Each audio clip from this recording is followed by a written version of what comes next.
La Fabrique des communs pédagogiques présente les podcasts de l'éducation dehors. Bonne écoute. Bonjour à toutes et à tous, bienvenue sur le podcast des rencontres de la classe dehors. Nous sommes au sein du parc du 26e centenaire à Marseille. Je suis Héloïse, bénévole pour la Fabrique des communs pédagogiques et podcasteuse, et je suis avec Hélène. Bonjour Hélène. Bonjour.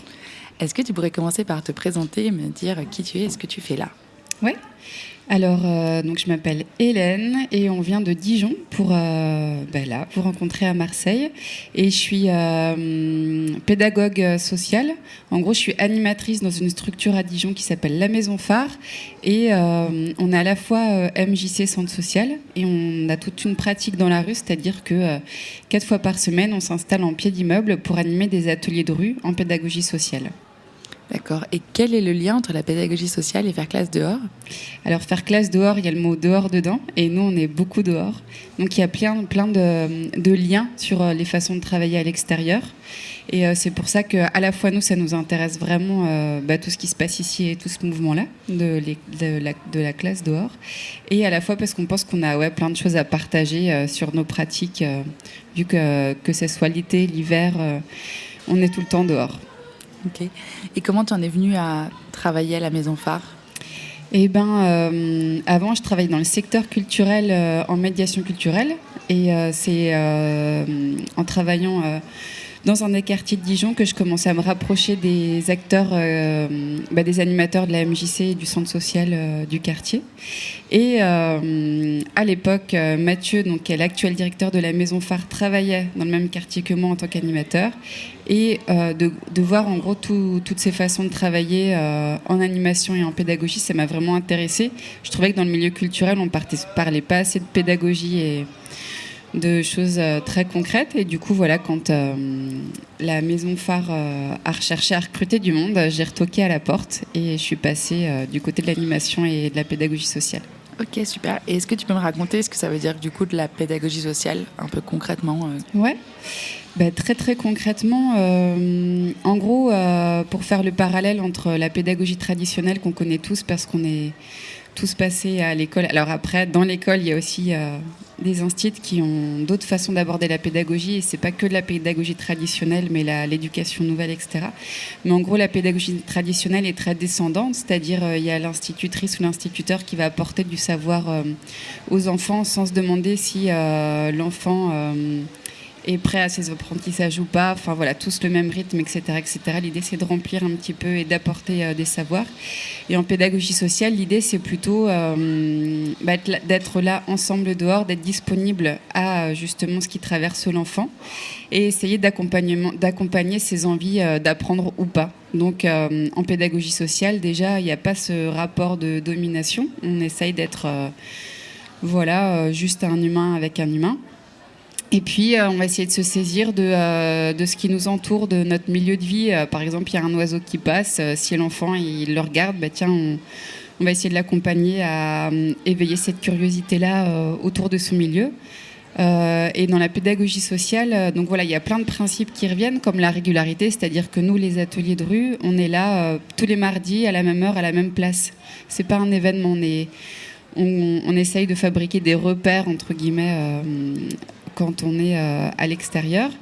Et après, il y a aussi toute une notion de collectif, de groupe.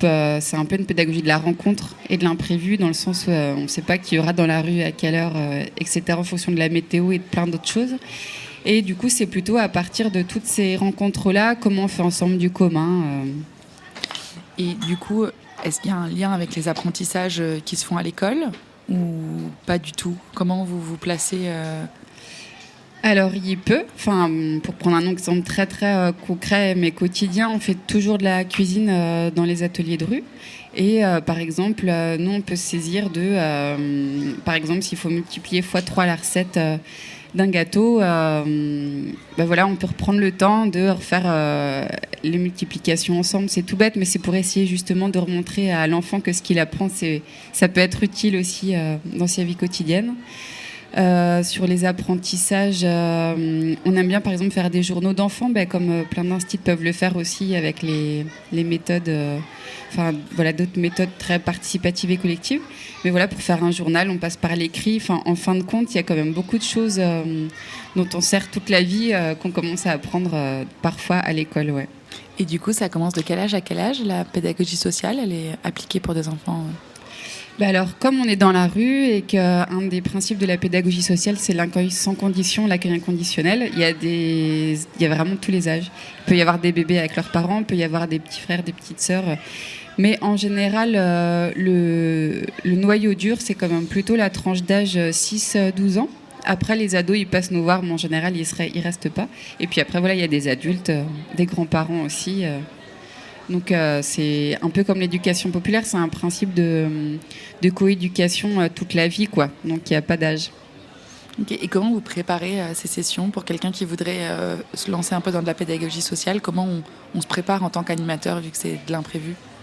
Eh ben, c'est bien de se former. En pédagogie sociale, on dit souvent qu'on intervient quelque part parce qu'il y a un constat de manque. Donc je pense que ça s'improvise pas. Donc il y a des formations qui existent, de petits modules, qui peuvent exister, notamment auprès de la Rage du Social, qui est un organisme qui peut, où il y a de la ressource et il y a de la formation. Et ensuite, ça dépend de notre parcours. Par exemple, si on vient du parcours de l'animation, on aura quelques réflexes déjà d'animateur.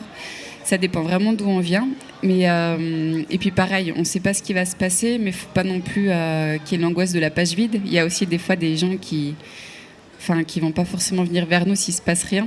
Donc c'est ça, trouver le petit équilibre entre animer, qu'il y ait de la vie, mais tout en laissant de la place à... en gros, il faut avoir une posture de disponibilité, quoi, pour pas passer à côté de la plaque et pas que l'atelier de rue se transforme en événementiel. C'est pas une animation de rue, quoi, c'est un atelier de rue. Donc il y a des petites nuances très fines, mais c'est très accessible à tout le monde. Il faut juste prendre le temps d'y réfléchir un peu. Et vous avez des enfants qui reviennent comme ça de manière régulière, qui en font un vrai rendez-vous? Ouais, nous, il y a vraiment des petits rituels, des petits rendez-vous qui se créent. Et ce qui est super avec les enfants, c'est que la météo, elle agit vachement moins sur les enfants que sur les adultes. C'est-à-dire que même quand il fait froid, même quand il pleut, les enfants, ils sont contents d'aller dehors. Là, en ce moment, on remarque quand même que depuis 2-3 ans, il y a un peu... Des fois, il y a un peu moins de monde et on se pose la question, si c'est les écrans, on a l'impression que les enfants sont de plus en plus... restent de plus en plus à la maison. Donc, est-ce que c'est parce que les parents ont peur, voient la rue comme un danger, ou si c'est parce qu'il y a des écrans et que c'est les enfants qui n'ont plus envie de sortir? Mais quand on revoit les chiffres, il y a plus d'accidents domestiques dans les maisons que dans la rue. Donc, et puis maintenant, avec les écrans, le danger, finalement, il est plus dans sa poche et devant ses yeux que... Donc on essaye de réfléchir à tout ça avec toute la communauté éducative et toutes les familles du quartier. J'allais vous demander en dernière question comment cette pédagogie est accueillie par les familles, les parents? Eh bien, en général, plutôt bien. Dans le sens où s'ils viennent nous voir, c'est qu'ils sont intéressés. Mais ça dépend aussi d'où on s'installe. Parce que sur les 4 lieux différents, on s'installe. Des fois, il y a déjà de la vie avant nous. C'est-à-dire, par exemple, c'est à côté d'un petit jeu, il y a déjà de la vie. Donc, ils sont contents de voir qu'en plus, il y a une équipe éducative. Et d'autres endroits où c'est pas le cas, où les parents on prend le temps de leur expliquer qu'on n'est pas un mode de garde, c'est-à-dire qu'ils peuvent pas nous confier leurs enfants. On est là, mais on va pas empêcher leurs enfants de partir et qu'ils restent sous leur responsabilité, qu'on est dans la rue. Du coup, certains sont contents aussi de partager du temps avec leurs enfants différemment et aussi avec d'autres enfants. Nous, ce qu'on aime bien dans la rue, c'est qu'il y a des rencontres un peu improbables et que finalement, en dehors de l'école ou du cercle familial, les enfants rencontrent peu d'adultes différents de leur sphère. Et pareil, des adultes, des fois, ont du mal, comme nous tous, on a du mal à sortir de son cercle. Donc, il y a des fois des parents qui sont contents de ça, en fait, pouvoir se re-rencontrer dans un autre espace. Et carrément, c'est clair. On dit souvent que l'entreprise est le dernier endroit, avec l'hôpital, de mixité en termes de différence. Et c'est vrai que les enfants restent très dans leur bulle, familiale et les adultes sociale. aussi, encore plus. Merci beaucoup. Merci. À bientôt.